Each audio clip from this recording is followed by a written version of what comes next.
all season long. The last time one of them played it was BDS back in Pro League Season 11 against Chaos, and they got slapped there 7-2. Completely understandable why they'd ban it away. So this is all fresh, ladies and gentlemen. Get yourself buckled in, because I have zero doubt both teams are taking us for a wild ride. That's the one thing that we can guarantee, is that one way or another, I'm not even scared to make that guarantee. This is going to be an exciting game. I'm on the edge of my seat already. It's going to be unbelievable. We've got Thatcher coming in immediately, no major surprises there. G2's attacking ban will be Maverick. So whilst the map itself might be a surprise, operator bans are largely following the pattern that we would expect at the minute. The thing that worries me somewhat about this map, and it has made it through, so I'm not feeling too bad for G2, is that attacking on theme park, a lot of teams in Europe, the main reason why it has been banned away so much is that teams regard it as almost impossible to be able to attack onto. You're very lucky if you walk away with even a single round.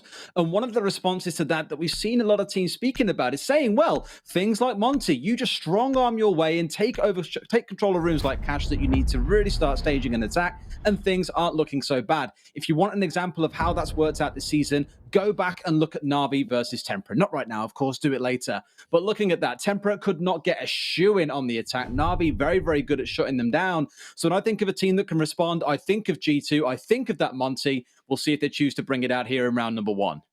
Talking about attacking on theme park, Des, we've seen a lot of theme park over in LATAM, so it's a map that I'm quite familiar with. And we saw, by contrast, the defenders struggling a little bit on a lot of sites here. And part of the reason for that, part of the thing that makes it difficult to defend here, is multiple angles. Very, very important. I remember a couple of rounds where Team Liquid particularly struggled attacking onto Armory and Throne, and it's because they were opening just the one reinforced wall, the one that's on the Dragon Stairs side of sight. They were opening that one wall and trying to filter in through one location. The real success that we've seen a lot of the time is where those attacks have come from multiple angles. So that's something that I'd like to see out of the attackers here today, potentially. Attacking onto a site like this, Bunk and Daycare. To give everybody an idea who maybe hasn't seen too much of theme park, what are we expecting to see? Generally, you'll see a push coming in from the east side. The attackers are going to try and get themselves established on the top floor. They're going to sweep across, thank you very much, Easy. And they're going to move from the bottom of your screen now up towards the top, and they're going to clear out utility and operators as they go. But it never hurts to put a bit of pressure on from that cafe side as well, and just give the defenders and multiple angles to consider. Don't allow them to feel comfortable.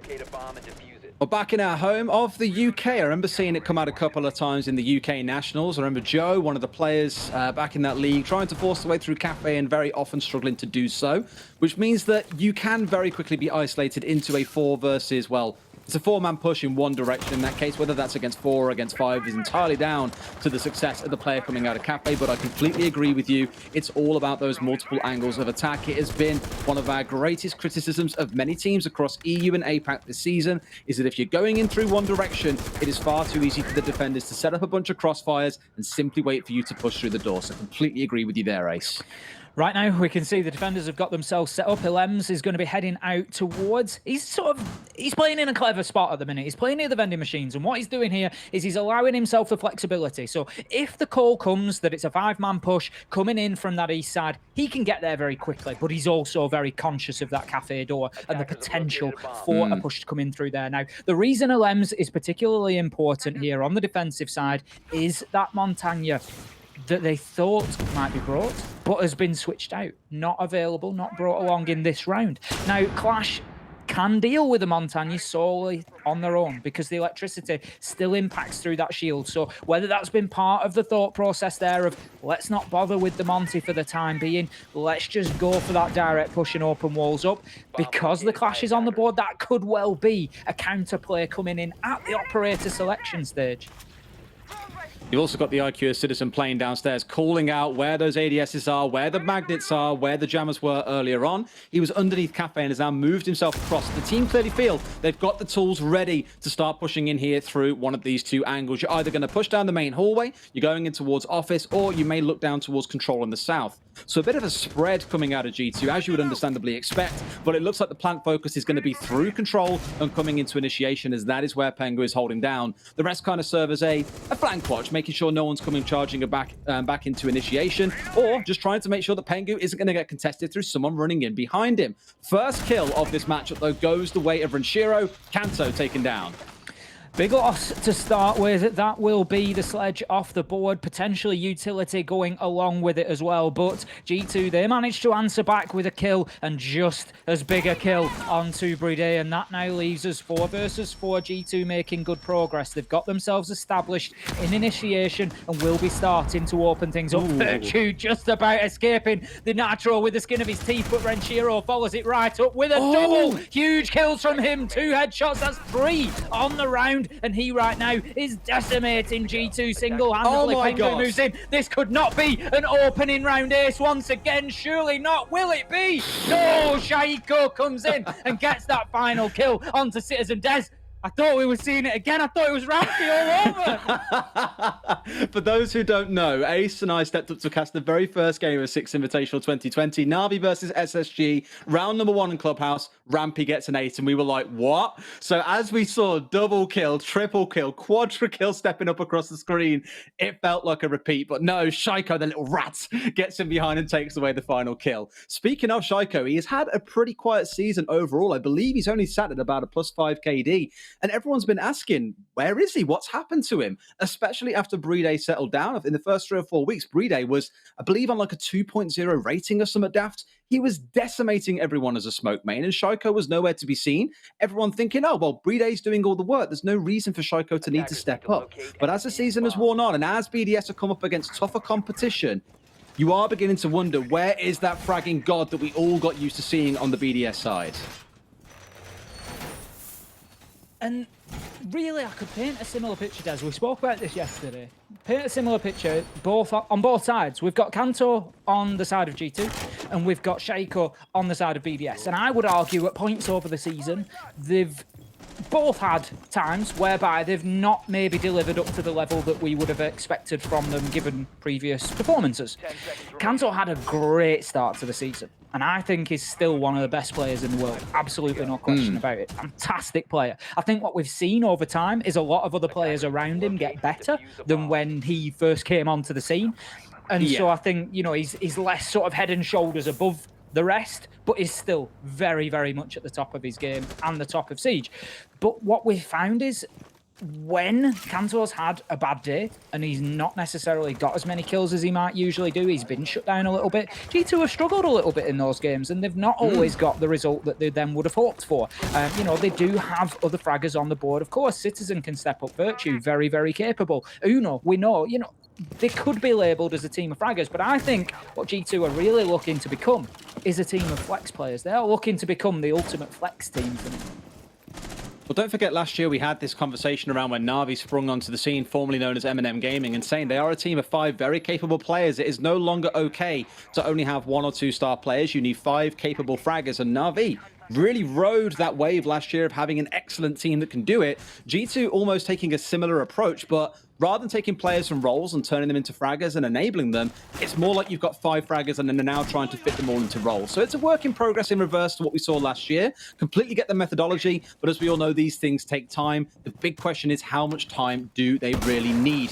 Anyway, 1:40 in, or 1:40 left, I should say. Not really much going on so far. More of the vertical work going on from the sledge. Attempted C4, nothing to be found by Renshiro, who's on that pulse, as you would expect, trying to help his team find kills with those C4s. Bride still has 1 in the back pocket, but G2 doing well to get this vertical work done, start setting themselves up for the execute, and look at the drone work going into Drug Lab right now. They are scared that someone was lurking around. They still think someone's there.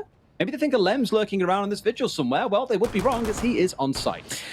You know, we've had discussions about G2's droning as well, and it's nice to see that they are bang on top of it. We've got Pengu and Uno just jumping back in the drones once again. Then they're really trying to get a feel for where these BDS players are. They're trying to gain every drop, every ounce of information that they can here before they execute to what can be a difficult site. And this is the one that I was speaking about beforehand, Armory Throne particularly.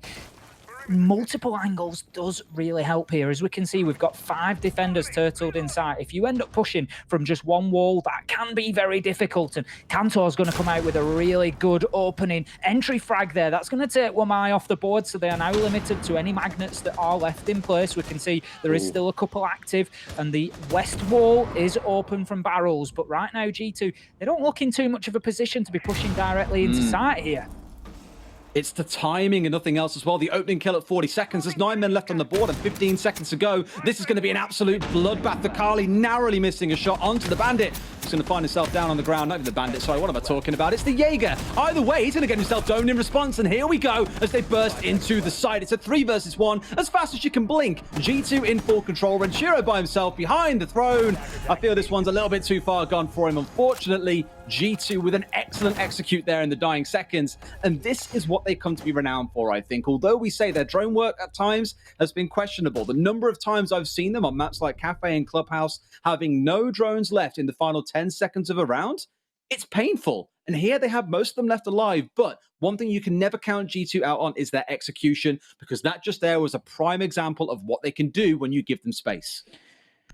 And very good signs for the G2 fans out there as well, that they've managed to just push into a difficult site, largely from one direction, and basically just win the gunfights. And it comes down to that similar discussion we had around Rogue and Virtus Pro, that, you know, really that's coming down to sort of the player ability and the player form on the day. That's not necessarily about having a great push or, you know, a great strategical decision on the attack. That was just going in and winning gunfights. And that is going to stand G2 in good stead. But of course, we have had BDS do exactly the same in round 1. And if the first 2 rounds have done anything for me, Des, I don't know about you, but they have served to just excite me further, because both teams have come out with a great round each, put it on the board, and I already get the feeling that we are going to see a large majority of 36 rounds, if not more, here. Well, you and I earlier were speaking, and we said we love a third map that goes to overtime, because it feels like if it gets that far, it's what a series really deserves. The teams are 1-on-1. They've shown their strengths and weaknesses across both of those former maps, and the third one needs to go the full distance to show what it can really do. Coming into this round, 3 C4s on the side of BDS. We said 2 in the last round. None of them really looking to connect, though. I'm hoping here, with the fact that defending an upstairs site, there's going to be some form of hold coming out downstairs, or at least a late round rotate. So be keeping an eye out on where the Goyo and the Pulse are especially. They're the ones who I'm looking to have a massive impact in the dying moments of a round.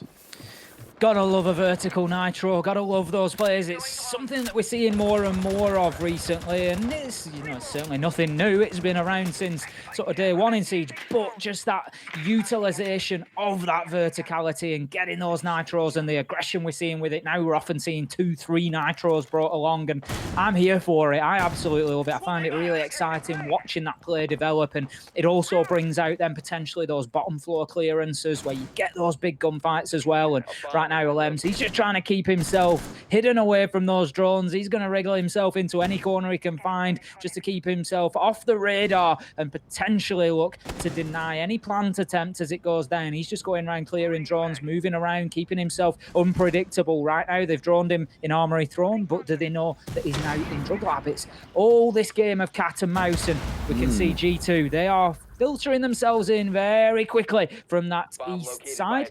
But again, Pengu, Virtue, straight in drones. I love to see it. It's exactly, I love to see it indeed. It's exactly the same as back in round number 1, although it was the bunk and daycare site. Rather than initiation, the same focus is coming in here. Get on the top floor, get control of control, look towards pushing on the north side and towards office at the same time, and away you go. So here, for me, the big thing I'm watching out for is how quickly they can get inside of this room. We are down to about 1 minute and 10 seconds on the clock. You haven't got tons of time left here, but you've got to start thinking about that plan. Pengu being down towards the south screams it's the same once more. I touched on the drone work earlier on.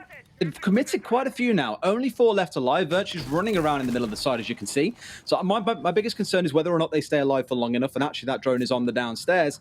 If they have enough drones to know where these operators are stepping around to. Shaiko and Alem still holding up towards Cafe together, but it's the 2 on site they've got to worry about in the short term, Tim. Citizen, very important downstairs. He's feeding that information that Pengu is safe to approach the wall. He's now trying to just seek out that pulse and try to shut down Alems. Pengu's going to open things up with a kill onto Bride, who's been quiet so far today. Shaiko will get one for himself, but here goes the G2 execute, and here goes Kanto Rakete. Huge double, and the diffuser goes down and active at the same time, and this one is swinging quickly in the favour of G2. Renshiro and Alems have it all to do here. 2 versus 4 and have to retake site. Make that 1 versus 4 as Citizen gets his man and shuts down Alems, but Renshiro, certainly the man of the day so far, gets himself the first of 4 that he's going to need, and it's the shield that will be his undoing as the sledge of Kanto Rakete pops up and ends the round. G2, they find themselves with a 1-round advantage. That was just all purpose coming out of G2. BDS, almost a little bit too passive, I want to say. The pulse lurking downstairs for far too long. Shaiko holding out towards Cafe. It's almost like they were scared that later into the round there was going to be a flank coming in through Cafe. That meant the site was left high and dry. Bride all by himself along with the player that was on the Wamai. And before you know it, G2 have rushed their way and they've got the plant down. Kanto is fragging every single fool who dares to try and peek him, and things look a little bit too simple. And looking back at the last time these two played on Clubhouse back in the regular stage of EUL, it was all about retakes for BDS. They didn't seem to have a massive problem with letting G2 take control of sites and plant, because they were all about the late round push upstairs, going below and dropping out C4s, and disrupting G2 once they got themselves in a commanding position. A little bit questionable, you might say, and if that was the game plan in that round, I would argue it absolutely is questionable. We need to see them being willing to contest G2 earlier in these rounds. Otherwise, there's going to be plant after plant after plant going down, and G2 will walk out ahead on the attacking half. Yeah, we've seen Pengu put up some serious numbers in terms of getting that diffuser down so far in the first stage of EUL. And as you say, Des, that will continue if it is allowed to. Now, we're heading back to Bunk and Daycare for round 4. And the area that we're looking at right now, thank you, Easy, the vault is somewhere that needs to be dealt with by G2. There is absolutely no question. This is where I say the potential for a little bit of attention coming in through Cafe could be helpful, because of course there are soft walls that move from each side, Cafe into vault, and the shots that could rain in through there could well be decisive, because Renshiro on that Goyo proved to be an absolute nightmare last time around from vault. Picked himself up a 4K and pretty much held the G2 offensive off single-handedly. So G2, they seriously need to consider how they are going to deal with that. They can't just rinse and repeat what they did last time, because there is too much utility being stacked up there to keep Renshiro active. And how about that from Shaiko? Huge opening headshot onto Kanto Rakete. Well, that's what he does best, and it was the same story on Clubhouse when they last played. If you give Shaiko too much room, he is going to tear you a new one. Whether it was 2 kills or 3 kills on Clubhouse, he basically ended rounds all by himself. He was the game winner for BDS in many ways, even in the final round. Back when it looked like they were due to go to a draw and have it 6-6, no. Shaiko steps up from construction, walks through into gym and bedroom and finds 3 kills. What more can you really ask for? And we spoke about how quiet it's been. Sometimes just bringing down the guy who's having a field day on the other side can be enough to win a round. Right, we can see Pengu moving in. He's going to get that exothermic charge placed. He's looking to breach, and this just goes to show what I was saying, basically, the pressure that needs to be applied towards Renshiro in vault. Step 1 complete. Get that office wall open, so now you've potentially got a number of angles that he can be challenged from. You've got the single door there from the connector. You've got the breach now. You've got the single door from bathroom, and whilst largely in the same direction, it does just create that doubt in the mind of Renshiro. And in goes the drone from Uno. That is going to confirm 100% that Renshiro is lodged. He is ready to fight from that vault, and he's going to fight to the death. And the next challenge that comes in could be very important. But huge C4 onto Pengu. Diffuser down. No more exothermic charges. Uno shuts down Renshiro, but will the cost be too high? Looks like it might be, as a kill comes across from the dock on the other side. A new entrant into this game for the side of BDS. They are the ones in full control. Citizen doing his role downstairs, just like back in round number 1. He's all about the gadget detection. He's all about pointing out to his team what's going on, basically being a bit of a shot caller for them. But unfortunately, when there is no team left alive upstairs, the only person you're shot calling yourself to is your teammates beyond the grave. This round should be done and dusted. A really good defense coming out of BDS, and I like how aggressive they were with the defenses. 11 Lems playing across both sides with the dock. You had the C4 sat inside of the vault, as we saw coming out of Renshiro, and they've wasted so much time. G2 couldn't do the simple task of even dealing with that Goyo shield that was sat inside a vault, didn't have enough grenades between them, got peeked out when they tried to go for it, got C4'd. Very good aggressive defense coming out of BDS, and a 10 times improvement on what we saw on initiation in the previous round. 3 kills there coming into G2, all on that bathroom door. As soon as that nitro hit, it just shows how valuable it was. The Fuser went down on the ground, Pengu off the board, and then they just shut down one after another as they went in and tried to collect the little briefcase, Des, that they all needed. They just completely shut them down. Good round from BDS, gets them back on the board, but my concern for the French team here is if they can only get the wins defensively up in Bunk and Daycare and they don't manage to get one of these other sites, and there are 3 other viable sites here on Theme Park. That is the thing. All the sites here are viable in their own way. Lab and Storage does tend to be the sort of lesser used site, but still the true offsite. The true offsite, but still reasonably viable. And there are options here for BDS, and they need to be picking up at least the secondary sites, if not a tertiary as well. They can't go 4-2 behind heading onto the attack, because that is a real roll of the dice on Theme Park. It's absolutely true. They need to fix something here in these next 2 rounds, and I'm not quite sure what more they can do other than do what worked for them in the last round, which is being willing to play aggressive and stack up against G2. Don't let them get any kind of entry in towards office or in towards control or into control room, and then down into initiation on the south. That worked well for them last round. They've shown that even when it isn't the site they're defending, they can hold those locations. So rinse and repeat, do the same thing once more. Key change in this round, Alem's going across from playing on the dock to being on the Legion instead. Might just serve as a bit of an early warning system. They can put that up towards Cafe, and although you no longer get the markers, it's still the fact that Shaiko should be a little bit freer then to step away from having to hold Cafe and be willing instead to help his team on site a little bit more, because last round, he was basically useless. G2, time after time, have come from cash. That's where the focus has got to be.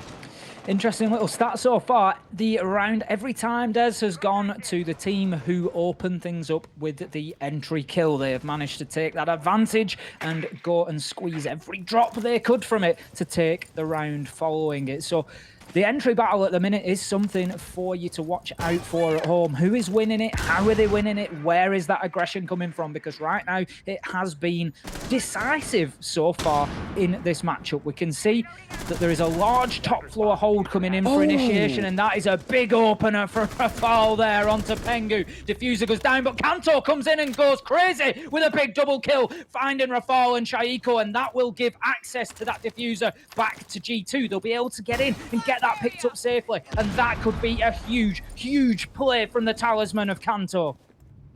That was a man in Pengu who knows no fear to rappel inside and get yourself into the back corner. Like, you know, absolutely, BDS are going to hear that you've come in for that, so fair enough. This is a risk, massive risk coming out, but still manages to find it and walks away alive. How does Alems pull that off? He's even managed to get himself back through the building without being cut down on the re-entry. Beautiful stuff, and that is a massive player to remove. Uno holding on the window, helping to provide some cover, sitting on the drones. That is going to be no more in this round. 3 versus 2 though. G2 still find themselves with the advantage. Big risk from Alems, but the reward was certainly evident, and he collected it in full as he managed to just get BDS back within touching distance here in this round. But he takes big shots of damage in the control room there as he tries to push in, and right now Virtue is getting that diffuser down on the ground as well. That is going to make things doubly hard now. G2, they don't even allow for time. Citizen and Kanto saying, we don't need that diffuser activated. They don't need a post plant. They're just going to shut things down right here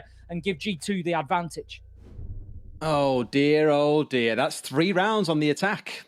Again, a map in Europe. So many teams are banned away because they see it as one of the most difficult to attack onto. It's a little bit one-dimensional for some teams, but G2 are making it look easy. And I think this is the curse that BDS stepped into today. They ban Villa away 24/7. That is not going to help you in a best of 3, because everyone knows your first map ban is going to be Villa. They can then make the choice. Do we play our stronger map, or do we play the map that we see BDS being incredibly weak on and being afraid to play? This map was one of them. Theme Park was a map that they have refused to play all throughout and got very lucky in that many of the teams don't want to either. But today it's coming back to bite them, and I worry how dominant G2 are going to look on the attack. It could be an absolute crushing here on Theme Park. It was, again, one of the things, I know I keep, referring to things that we've discussed before, Andes, but obviously, we get our heads together. We like to get our story straight, and we like to sort of just have a really good think and break down what we're likely to see. And I commented that just predictability in the map bans for BDS could well come back to bite them, because, like you say, that Villa and Theme Park, they are the two that they ban out. And so that likely the first ban coming in from them is going to be Villa or Theme Park. Villa has been a good map for G2, so you start looking at it and thinking, well, the BDS really have a choice there. So now B2 have just got a huge leg up, and that is a problem with having a predictable set of map bans. And really, I think BDS need to vary that. Did you say B2 have got a massive leg up? No, G2. It's a B2. I was like, oh, that's it. They're merging together now, boys. It's Imagine a whole new the mega team that could be created. It would be absolutely terrifying. And I guess looking back at the last time these guys played, I believe it when we saw them at Six Invitational, the last big best of 3 we saw them playing. Interestingly, they have played more best of 3s against each other. They've had 4. Then they have best of 1s. They've only had 3. So these two teams should be relatively familiar with each other when it comes to this kind of setting. But back at the Six Invitational, it was 7-5 to G2 on Villa, and then 7-4 coming onto Cafe for them once more, leading into a 2-0. And that is one of the only times that we have seen Villa being played by BDS. The other time was in Pro League Season 11 in March. They played it against Navi and lost 7-4. So every now and then they do bring it out of the wardrobe, and they do go, you know what, let's try this one on for size and see how we deliver today. It just never quite works out. So it's something you have to be aware of, I think, as a team coming up against BDS. But you've got a 99% chance that it's absolutely not going to make it in. I like to see here in round 6, back on Armory, that BDS have just extended themselves a little bit. They've got a couple of roamers out there this time. Alems is out on the Vigil. We've got Shaiko out on the Jaeger, and I think that's something that they were lacking last time around. When we came into that final stage of the round, although G2 had to push into difficult circumstances, they certainly had the manpower to do it, and they've not really been hassled throughout the round. They were able to set up, they were able to push from the areas that they wanted to without too much of a threat, and that is the sort of threat that is needed. Renshiro shutting down Kanto Rakete with the vertical nitro there, just putting that pulse to maximum effect, bringing out the gadget and doing the business that he has been brought along to do. And right now, that puts G2 on the back foot, and that is exactly the start that BDS needed on this defense. And right now, they could just do with a Lems or Shaiko just stepping up on that roamer. Lems has headed himself back into sight, but Shaiko's still out there, and if he can pick up a kill or two on the flank here, it could be a really big moment in the round for BDS. Oh, why did Lems not get down there? He got shot by the Kali, I think, but didn't go down from that one. He was stepping up to try and impact Trick onto this exothermic, which is going to open the wall up.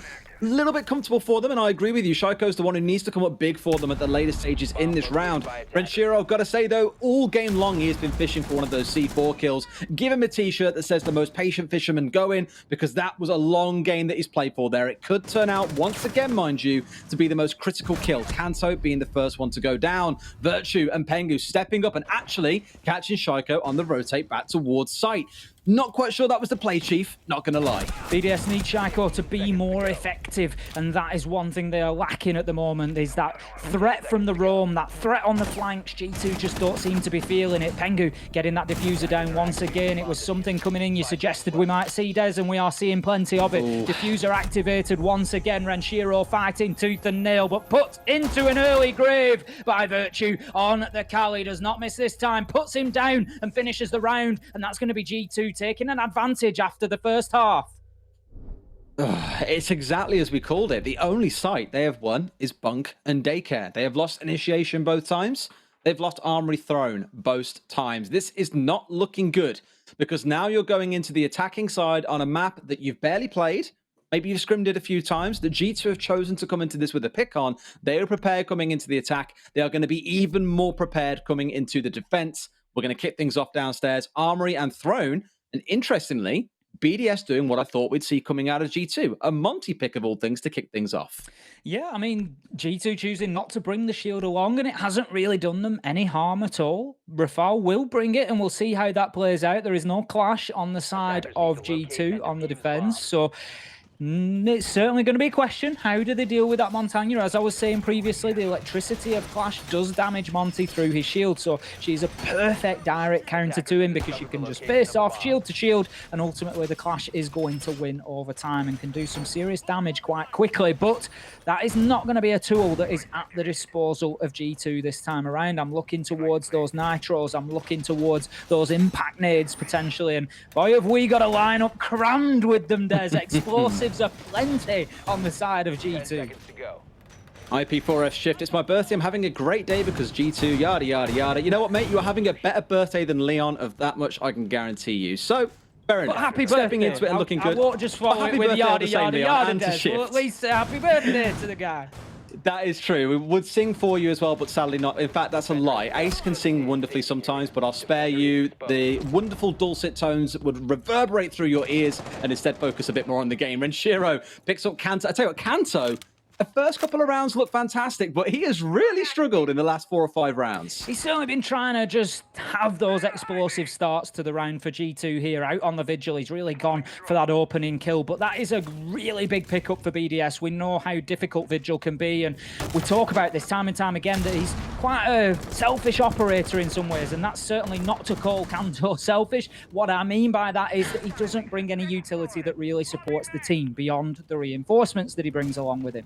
His important task is to get out there and first of all waste time, and second of all get a kill or two. That is what Vigil needs to contribute, and whereby that doesn't happen, it is a little bit of a loss of utility for the team. And that's exactly what we've seen there. By him getting picked up in the first 15-20 seconds, that is a tough start for G2, and you have to look at that operator pick and say, well, you know, at least if somebody else had been brought along, there would be sighted, you know, utility in sight that would be helping the team. There would be, you know, numerous other options there, but tough start for Kanto in the last couple of rounds. It's a lot of setup and scouting work being done by BDS here. You can see Rafael still being sat outside for about 90 seconds. He was sat on the drones for the most part. Finally, the machine is going to be called into action once he is in the building. Now, where they choose to push from most likely looks to be maintenance. Probably going to have a focus on trying to get this wall open. It can be a bit of a tough job, especially given you've got Uno sitting nearby waiting to try and do some work. They have grenades on Renshiro if they do want to go chucking those over to try and destroy whatever is on the other side, whether it's living or mechanical. It's just about the timing piece. There comes that frag grenade I was thinking about. That should clear things out for them. Now they should be able to get the wall open. No major problems there, but we do have Pengu lurking around, potentially thinking about an impact trick when this charge is detonated. We'll see if he's successful. Yes, he will be. One exothermic charge down, going to come in for a second one. I'm not sure. I'm guessing with Pengu moving away there, he doesn't have... Oh, he does! And what a throw! Unbelievable from Pengu. I thought he dropped away because he didn't have another grenade to hand, but he certainly did, and that is going to keep the thermite out, and that could be pivotal in this round, because what he's just done is he has forced BDS to move through a single doorway. They are now funneled on this push with 20 seconds left to go. They are looking to move in behind Rafal, and right now BDS look like they might be out of ideas, and let me tell you, BDS, the only idea that you've got is to just push forward and do whatever you can. They try to get the diffuser down. They will be unsuccessful as Virtue goes absolutely wild with the shotgun, and that is 3 huge kills for him. That's gonna be round going towards G2. It doesn't matter, these are impactless kills, surely. Oh, that was close. Just as I was calling them impactless, I'm thinking, hang on a minute, there's half a second left. What was that round? Insane. What was that round? Well played from G2. That Pengu won them that round. It was a pivotal moment. That second impact trick from the back of sight, that was a baseball pitch of a throw, straight on the money. Took the exothermic charge, and as we saw, that's what happens. They had to then BDS funnel through that single door, and it was just lambs to the slaughter for Virtue with that shotgun. The unbelievable thing is, you and I have sat in customs for quite a while and played around with positionings of impact tricks, of where thermite charges go. When they're tucked in the bottom corner like that, they aren't the easiest to destroy. And yes, it was directly above. The fact that he managed to land it so precisely, it didn't get caught on the ceiling or the little bit that juts down, didn't get caught on the wall. That's a man who has done plenty of practice, I imagine, in throwing those impacts around. It's like the David Beckham of Siege and getting them balls in the right place. Wonderful stuff, keeps the wall closed, and there are no angles for them to play off on the attack. That puts us at 5-2. 2 more rounds, and G2 will be off to a thunderous start to kick off the EU Major. I think it's only fair to give a little bit of a shout out to Easy there as well. What great capture we had of that moment. It was absolutely beautiful observing. So big shout out. Don't get me started, because I will sit here happily for minutes and shill Easy to the nth degree. He said himself, I don't necessarily agree with him, but he said coming into the start of EUL and APAC, he was like, you know, actually, I was really bad back in week 1, but the pace at which he has leveled up and the level of observing we now receive from him, honestly, it sounds bad. I couldn't distinguish between him and Medics. They are both absolutely phenomenal. We are blessed to have them covering games like this. So thank you very much to both of you for the wonderful work that you do. Oh, it's top That's tier. my 30-second shield done. Top tier, absolutely no question.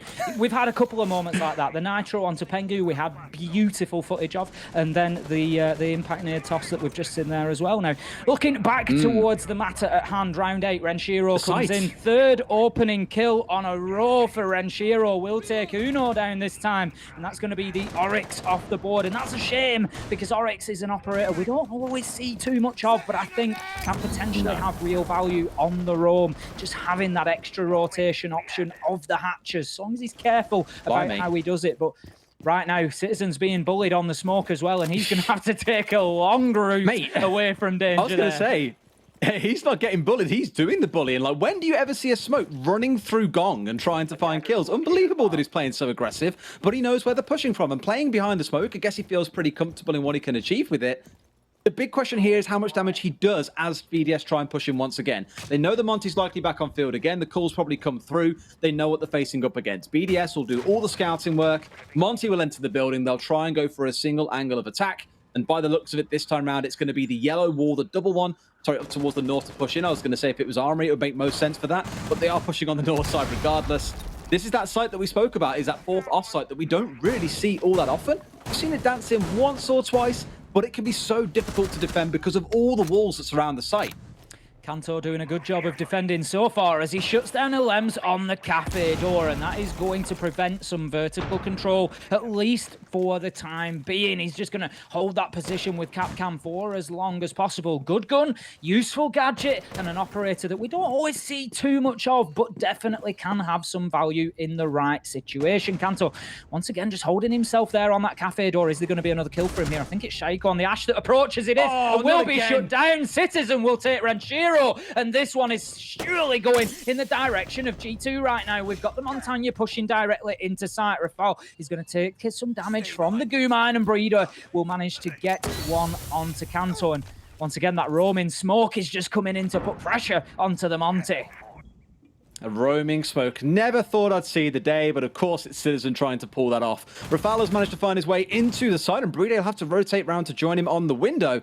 So they've circumvented the pressure that was coming in from the south side, G2 being willing to push back against that one. And given the aggression out of the smoke, a lot of those smokes have now been removed. The angle's being held though, and Brede will have no such joy. Monty all by himself. Pengu goes, no, no, no, no. I know how this plays out. I win these. G2 put themselves at match point 6-2.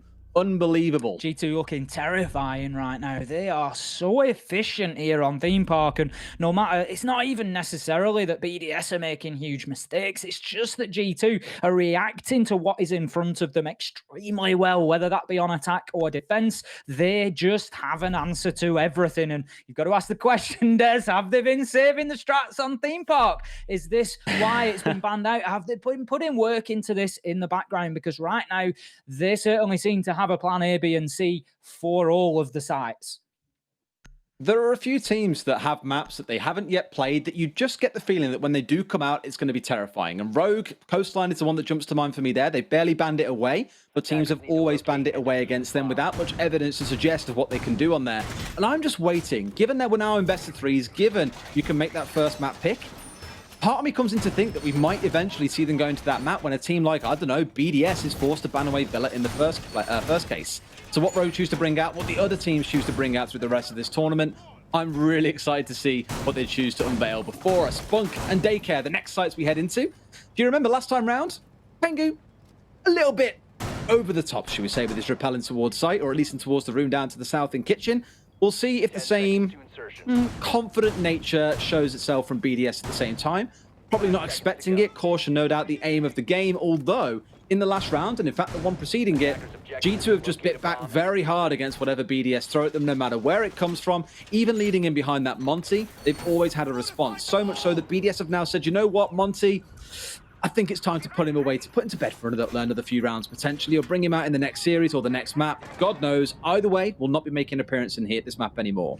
I think it's worth just reminding as well at this point, Des, about those head-to-head stats that we've got between G2 and BDS. So they played 7 times previously. G2 currently leading. It's 4 wins, 1 draw, and 2 wins to BDS, or 2 losses to G2, whichever way you want to look at it. But interestingly, in a best-of-3 format, have been 4 of those matches. So a majority have been in best-of-3 format, and G2 are 3-1 in a best-of-3 situation. So they are heavy favourites, historically at least, when getting into a best-of-3. And you've got to see why at the minute. They're just coming in with such a strong start here on Theme Park, and it would appear have done extremely well for themselves right from the map banning phase. It's almost, I believe it's one of them reasons why you look at G2 and they're just a team that you can't write off. And sure, they had not the most ideal performances at things like 6 Invitational on the OGA Pit Miner back in December. They were kind of write-offs. It's a team still building itself, as we're now seeing it form into today.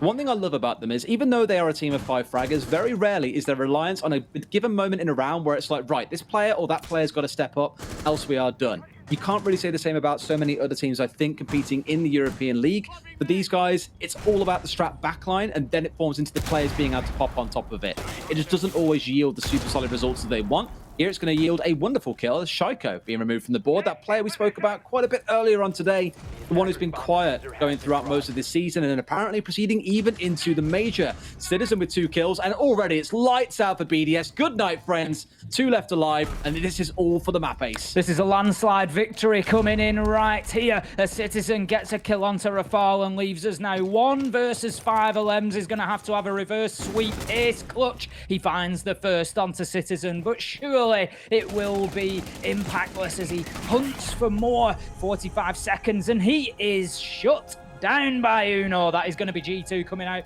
with a hugely strong win on Theme Park. They have absolutely dominated BDS there, completely shutting them down at every single turn. And what a start for G2. They looked electric.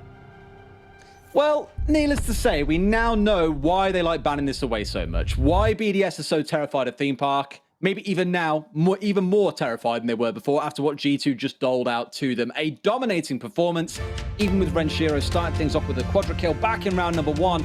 Not quite able to see that through to completion to help his team take the map. But